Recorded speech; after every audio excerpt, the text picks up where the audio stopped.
Good evening, I'm Ankita Singh, and you're watching Channel 6 Network's 9 p.m. bulletin.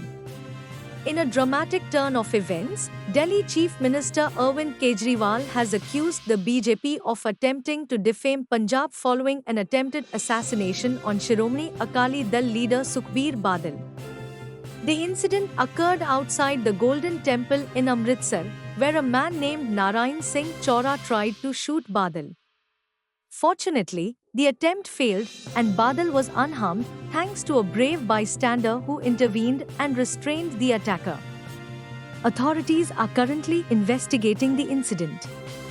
Meanwhile, in Maharashtra, Devendra Fadnavis has announced his return as the state's chief minister after being unanimously elected as the BJP leader.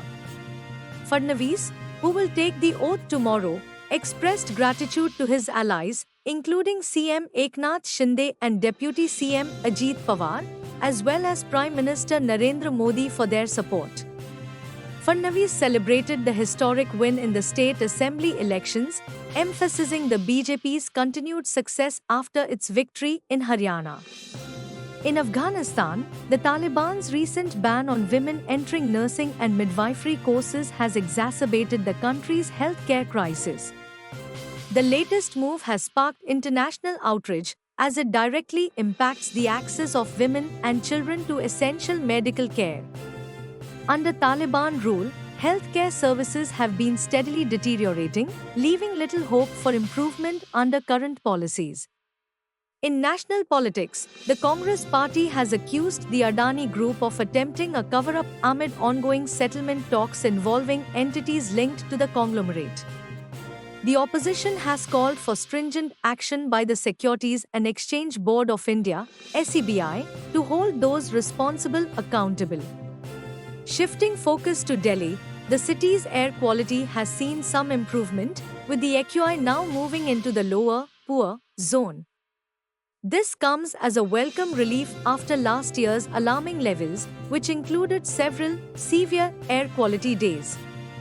However, experts warn that pollution could spike again later in the month with the onset of colder weather and fog. In response to the attempted assassination of Sukhbir Badal, the opposition has directed their criticism toward the Punjab government. However, CM Bhagwant Mann has praised the prompt actions of the police. Investigations are ongoing, with authorities working to uncover the motives behind the attack and whether there was a larger conspiracy at play. In Uttar Pradesh, Congress leader Rahul Gandhi has lashed out at the state's police after they blocked his visit to Sambhal. Gandhi termed the action an attack on his constitutional rights. The incident has ignited a political storm, with the Congress accusing the state government of heavy-handedness, while the BJP claims that the opposition is politicizing the violence. And lastly, as Fadnavis prepares to take his oath as Chief Minister of Maharashtra, his leadership is expected to address the state's significant challenges. His focus will likely be on aligning with the BJP's vision for rapid growth, while navigating the pressing concerns of the state's political and economic landscape. That's all for tonight's bulletin. Stay tuned for more updates